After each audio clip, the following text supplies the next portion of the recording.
Imaginons un instant la situation suivante. Une scène, moite, étouffante, assez angoissante en fait. Ça commence bien. Ouais, on pose le décor. Donc imaginons un sportif de haut niveau. Un athlète avec une musculature absolument parfaite, une condition cardiaque exceptionnelle, une souplesse incroyable. Et cet athlète s'aventure dans une zone un peu marécageuse et, soudainement, il se retrouve pris au piège dans des sables mouvants. L'angoisse totale, ouais. Voilà, la boue lui arrive aux genoux, puis rapidement à la taille. D'instinct, qu'est-ce que fait cette personne? La panique s'installe, elle va utiliser toute sa force brute, elle va se débattre avec une énergie prodigieuse, contracter chaque muscle de son corps pour s'extraire de ce piège. Ce qui est paradoxalement la pire chose à faire. Exactement. Sauf que, face à des sables mouvants, l'effort pur, l'agitation frénétique, c'est très exactement ce qui la condamne. Plus la lutte est intense, plus le mouvement est brusque et plus l'enlisement est rapide. L'énergie colossale déployée par ce sportif devient la cause directe de sa propre perte. Il secoue lui-même, en gros. C'est ça. S'il s'arrêtait, s'il s'allogeait simplement pour répartir son poids, il survivrait. Mais son instinct primaire le pousse à forcer. Tu sais, ça me rappelle une citation. Le grand physicien Niels Bohr s'adressait souvent à ses étudiants, surtout quand il bloquait sur un problème quantique super complexe. Il leur lançait une phrase qui résonne parfaitement avec cette scène des sables mouvants. Ah oui, il leur disait quoi?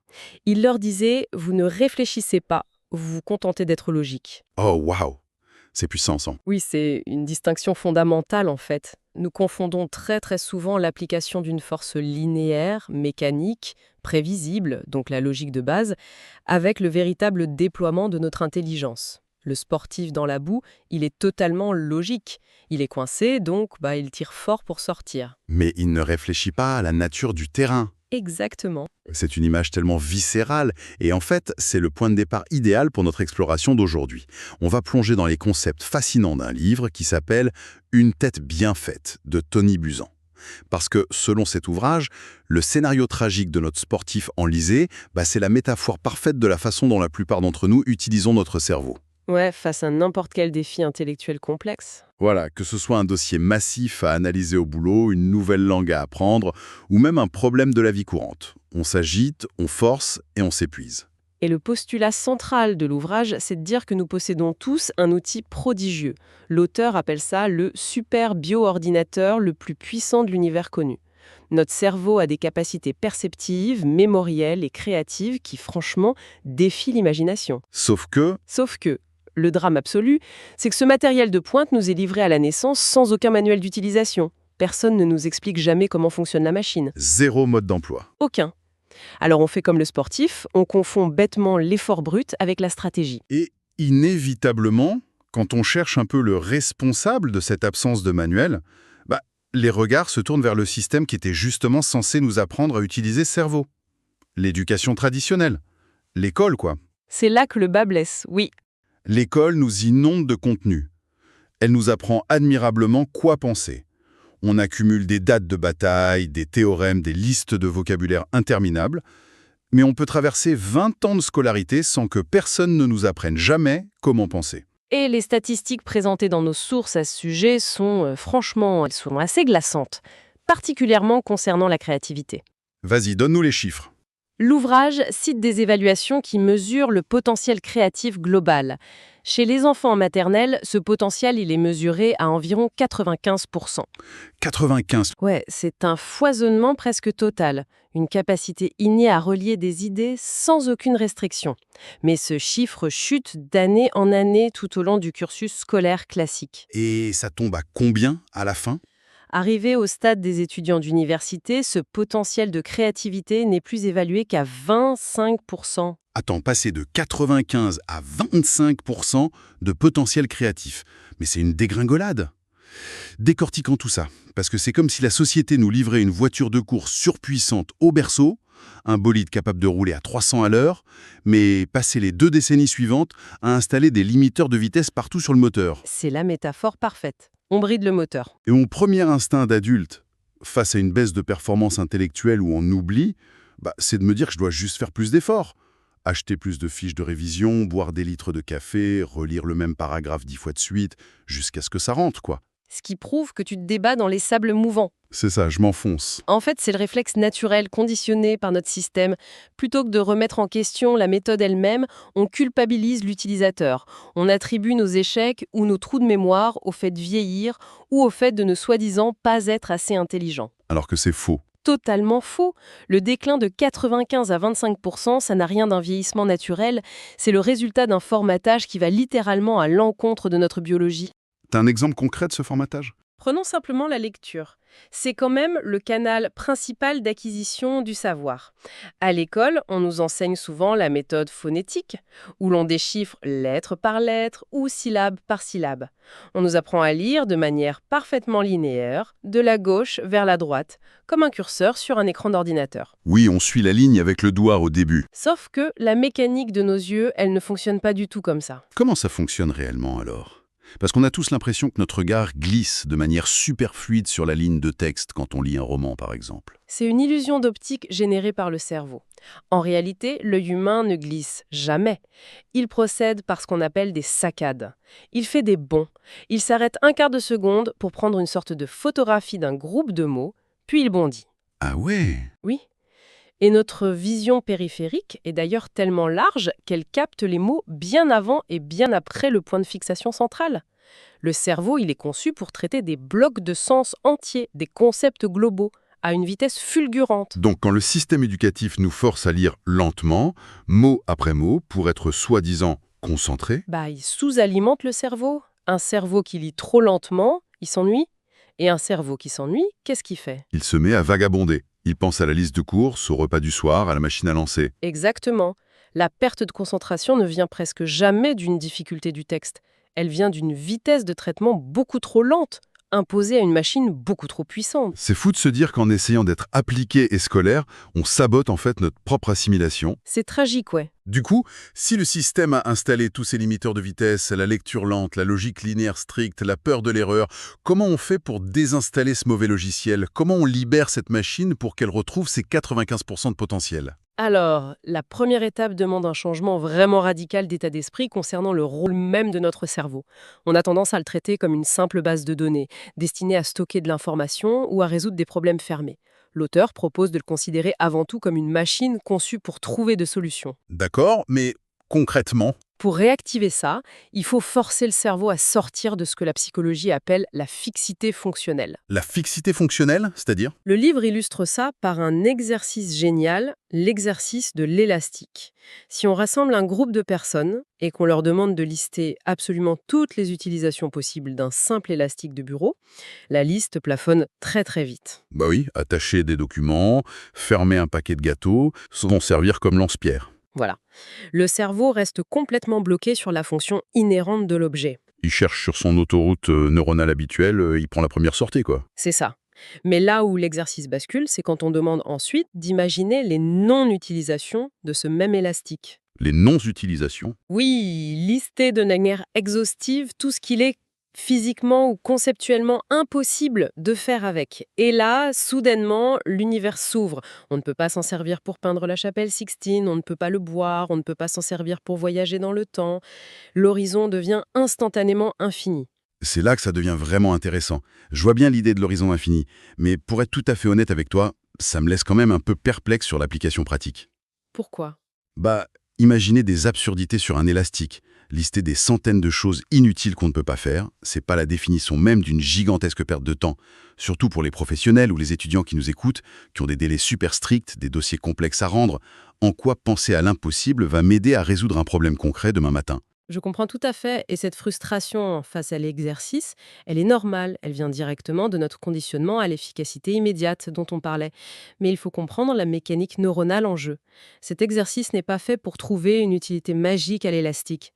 C'est une séance d'étirement violent pour tes synapses. Un étirement mental. Oui, quand tu forces ton esprit à chercher des impossibilités absurdes, tu le forces à quitter cette fameuse autoroute neuronale bien balisée. Tu l'obliges à créer des connexions totalement inédites entre des concepts qui n'ont rien à voir. Et d'ailleurs, c'est l'essence même de l'approche de Léonard de Vinci, qui est largement citée dans nos sources. Il affirmait que tout est relié à tout. Donc, en somme, c'est un entraînement à la flexibilité. Bon, par trouver une faille. Une faille dans l'impossible. Absolument. Tu as dit qu'il était impossible de peindre avec un élastique. Eh bien, un esprit échauffé par cet exercice finira par imaginer de tremper l'élastique dans l'encre, de le tendre et de le claquer sur une toile pour faire de l'art abstrait. L'impossible devient soudain une solution marginale. Oh, malin. L'objectif profond, c'est de démontrer à notre propre conscience que, pour un cerveau humain bien exercé et libéré de sa fixité, il n'y a pas de mur de briques. Chaque problème possède une solution, ou au moins un chemin de contournement. On passe d'une pensée qui se paralyse face à un obstacle à une pensée qui irradie dans toutes les directions pour dissoudre cet obstacle.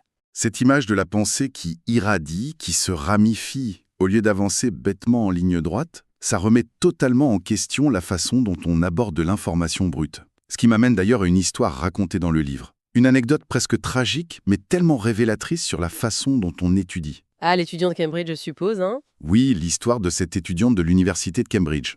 Imaginons la scène. C'est un étudiant super appliqué, il doit assimiler un manuel de psychologie massif, genre 500 pages de jargon hyper dense. Il s'y attaque avec la bonne vieille méthode linéaire classique. L'autoroute de l'enfer? Grave. Il y passe 4 mois entiers. 4 mois. Il cumule 70 heures de lecture laborieuse, mot après mot. Il y ajoute 20 heures de prise de notes scrupuleuse sur chaque chapitre. Et au bout de cet effort titanesque, épuisé, il arrive à la toute fin de l'ouvrage. Et là, le drame. Exactement. Il s'aperçoit que le dernier chapitre était un résumé complet, exhaustif et parfaitement structuré de l'ensemble du manuel. C'est terrible. Il avait la carte du trésor à la page 500, mais il s'est forcé à traverser toute la jungle à la machette pendant 4 mois. Mais tu sais, cette anecdote, elle cristallise vraiment la tyrannie absolue de la lecture linéaire. On souffre tous de cette croyance limitante qui nous dit qu'un livre, parce qu'il est relié d'une certaine façon par un éditeur, devrait obligatoirement être lu du premier mot du premier chapitre au dernier mot de la conclusion. Dans l'ordre chronologique strict, sous peine de ne rien comprendre. Voilà ce qu'on nous dit. D'apprentissage. Il s'agit d'aborder un texte non pas comme un chemin de croix qu'il faut subir, mais avec une stratégie active d'extraction. Le lecteur doit redevenir le prédateur de l'information et non sa victime. Concrètement, si je transpose ça dans une expérience vécue, lire un essai dense du début à la fin par simple sens du devoir académique, ça ressemble à la sensation d'être coincé au fond d'une salle avec un conférencier atrocement ennuyeux. Oh oui, qui part dans des digressions interminables. C'est ça, et on reste assis là, poliment, les yeux vitreux, sans oser se lever et quitter la pièce. Mais ce que nous dit cette méthode fonctionnelle, c'est qu'on a explicitement le droit de se lever, on a la permission de rejeter un chapitre, de sauter par-dessus les passages difficiles, en se disant qu'on y reviendra plus tard si nécessaire, et surtout, on a le droit de lire la conclusion en tout premier. Exactement. Le lecteur reprend le contrôle de la salle de conférence. Et la validité scientifique de cette approche non linéaire, elle est confirmée par une étude majeure citée par l'auteur. Ça implique 2 groupes de lecteurs, le groupe A et le groupe B. Raconte-nous ça. Alors, tous devaient assimiler le même ouvrage complexe. Le groupe A a reçu la consigne classique « Lisez tout, du début à la fin, et préparez-vous à être interrogé sur l'intégralité des connaissances du livre ».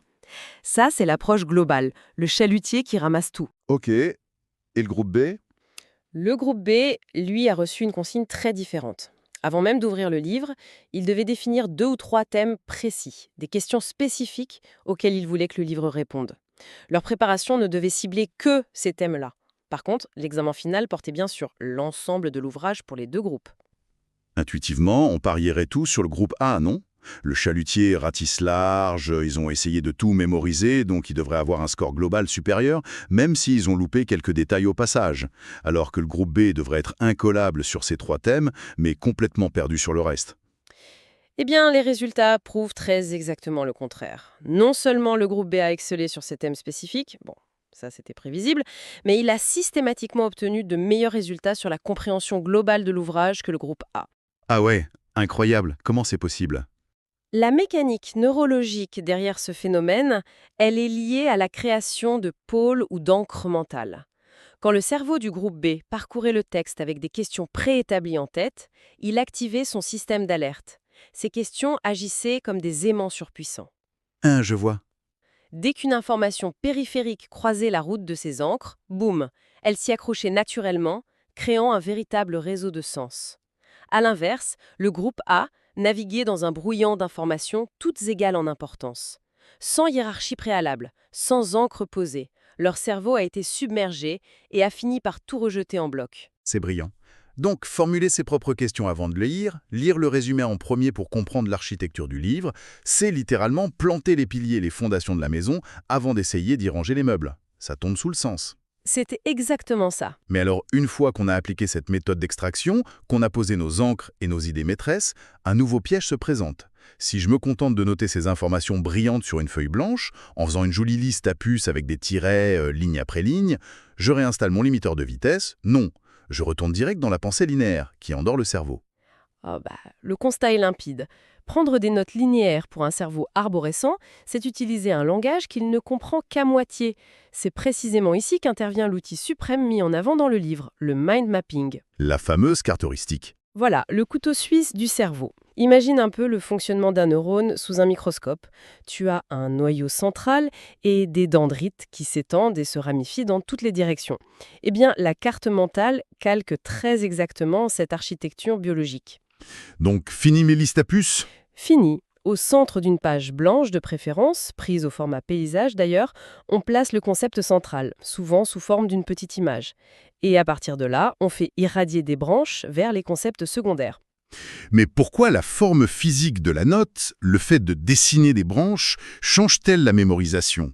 Parce qu'au final, les mots écrits sur la page restent les mêmes. Parce que des lignes de texte noires sur fond blanc de taille identique, ça plonge le cerveau dans une privation sensorielle. Le cortex visuel n'a rien à se mettre sous la dent. L'hémisphère droit qui gère l'espace et les formes s'éteint complètement. Il s'ennuie à nouveau en fait. C'est ça. La carte mentale, elle, exige l'utilisation de couleurs vives, de symboles, de variations d'épaisseur dans les branches.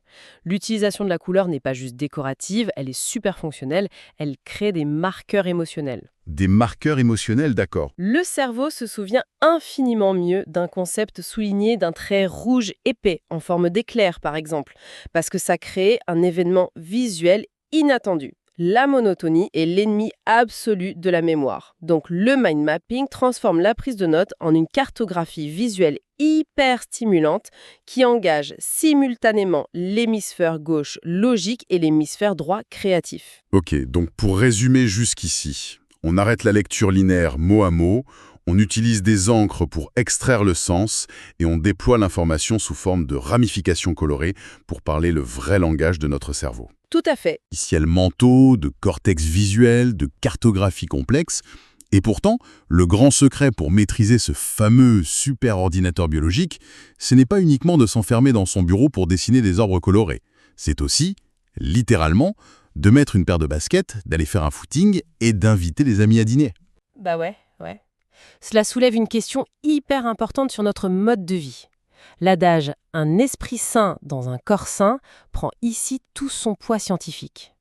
Une carte mentale parfaite, elle est parfaitement inutile si le matériel physique, le hardware, est en train de se dégrader. Logique. Le cerveau ne représente que 2% de notre masse corporelle, mais attention, il consomme environ 20% de notre oxygène et de notre énergie. La sédentarité extrême de nos modes de vie modernes revient en gros à débrancher la prise d'alimentation de l'indicateur. Le livre insiste lourdement sur le fait que l'exercice physique, en particulier l'aérobic et le cardio, ce n'est pas juste bon pour le cœur, c'est le seul moyen de garantir une irrigation sanguine optimale et un apport massif d'oxygène aux cellules grises. Donc le mouvement nourrit la machine. J'imagine que l'entretien du réseau lui-même est tout aussi vital. D'où la mention des jeux de réflexion ou des relations humaines qu'on trouve dans le livre. Oui, le concept clé ici, c'est la neuroplasticité. Le cerveau est un organe malléable qui s'atrophie s'il n'est pas mis au défi. La recommandation de pratiquer des sports cérébraux comme les échecs ou les mots croisés complexes, ça vise à forcer la création de nouvelles synapses. Ça crée une réserve cognitive qui est littéralement notre meilleure défense contre les maladies neurodégénérescentes comme Alzheimer. C'est fou l'impact que ça a. Et au-delà de l'exercice intellectuel isolé, la biologie humaine a viscéralement besoin de connexion. La recherche a largement prouvé qu'un réseau d'affection, des amitiés solides, des relations sociales riches, ça déclenche la sécrétion de neurotransmetteurs essentiels à l'épanouissement cognitif. L'information n'est qu'une donnée morte si elle n'est pas soutenue par l'énergie vitale. C'est un équilibre global en fait. Oui, Appliquer ces principes d'hygiène physique et émotionnelle en tandem avec les méthodes fonctionnelles de lecture, ça engendre des résultats mesurables. Ça permet de gagner en confiance, d'élever son QI et de transformer une tâche impersonnelle en une aventure stimulante. Franchement, si l'on rassemble toutes ces pièces du puzzle, on réalise que l'essence véritable de cet ouvrage dépasse de très loin le simple recueil d'astuces d'étudiants pour lire plus vite. C'est un véritable manifeste, un appel à réapprendre complètement à apprendre. C'est exactement le mot, un manifeste. Il s'agit de comprendre enfin la mécanique de notre propre biologie pour arrêter définitivement de se comporter comme ce sportif paniqué du début qui s'épuise et s'enlise dans les sables mouvants de la complexité. Il est grand temps de troquer l'énergie du désespoir et la force brute contre la fluidité, la stratégie et une immense créativité. La transition est claire. Il faut passer d'une approche subie de la connaissance à une maîtrise rayonnante de nos propres facultés. La logique linéaire est un outil formidable pour certaines tâches spécifiques, attention, mais elle ne doit plus jamais agir comme le dictateur tyrannique de notre potentiel intellectuel. C'est une belle conclusion. Et pour clore cette longue plongée au cœur des rouages de notre esprit, une image forte mérite de rester en suspens pour tous les esprits curieux qui nous écoutent et qui se préparent à affronter leur semaine. Quelle image, Sam? Eh bien, imaginons un instant le prochain obstacle d'apparence totalement insurmontable qui se dressera demain sur notre chemin. Que ce soit un dossier professionnel d'une complexité folle à assimiler pour une réunion, ou un nœud personnel, une décision de vie particulièrement lourde à trancher. Et si, au lieu d'aborder cet obstacle comme on nous y a toujours conditionné, c'est-à-dire comme un mur de briques gris et froid, ou une ligne droite étroite remplie de contraintes étouffantes, cet obstacle était soudainement posé au centre d'une immense page blanche. J'aime beaucoup cette idée. Si on le dessinait avec des couleurs vibrantes, en laissant des ramifications partir dans toutes les directions, formant une carte rayonnante d'alternatives, de contournements et de solutions qu'on s'interdisait de voir avant. Jusqu'où ce simple mais vertigineux changement de perspective pourrait-il nous mener ?